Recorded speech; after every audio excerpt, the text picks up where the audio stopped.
Hey, so I just want to say, that it was in my darkest hour that I made my biggest breakthroughs. It was when I was in a pit that I learned how to climb out of it. It was when I was at the cross that I learned how to carry it. As they say, diamonds are formed under pressure.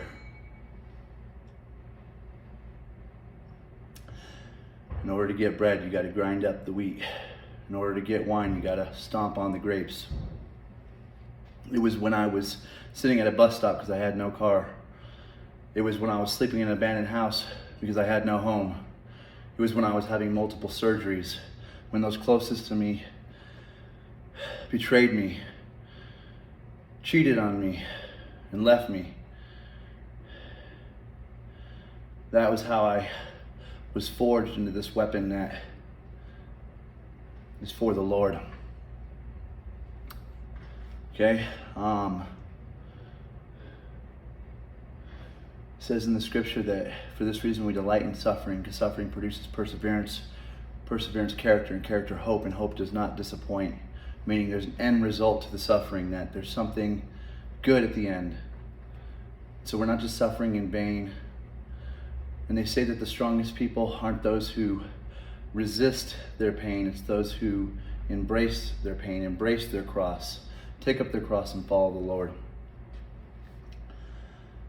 But it was through those trials that I had the most intimate time with the Lord. When I was homeless, I thought about Jesus and how he said, the foxes and the birds, foxes have holes and the birds of the air have nests, but the Son of Man has no place to lay his head. And, when I was undergoing surgeries, lacerations and pins, and I thought about the pins Jesus had in his feet and his hands, and that my suffering was nothing in comparison. But still, like Paul, let no one cause me trouble, for I bear on my body the scars of Jesus, he says. And he says also that those of us who are alive are constantly being given over to death, that the life of Christ might be also revealed in our mortal body. So when we suffer, Christ is more exalted in our body. And when I was betrayed by those closest to me, I felt the Judas kiss on my cheek and cheated on, as the bride is cheated on Christ.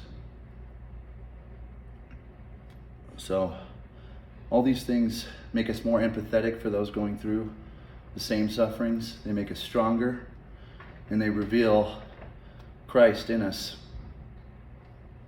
So don't resist. Don't go looking for trouble or problems, but when they come, rejoice. Because there's a certain intimacy that just can't be found except through suffering with the Lord, a deep intimacy that just can't be known. And that's why Paul said, I want to know Christ in the power of his resurrection and the fellowship of sharing in his suffering, becoming like him in his death, and somehow to obtain the resurrection of the dead. You just can't understand it unless you've been at the cross. And that's not blasphemous. Jesus said, take up your cross and follow me. Those who claim to be in God must walk as Jesus did. There's no other standard than Christ. We'll never hit the mark completely, but we are to look at his example and to try our best in this life to emulate it.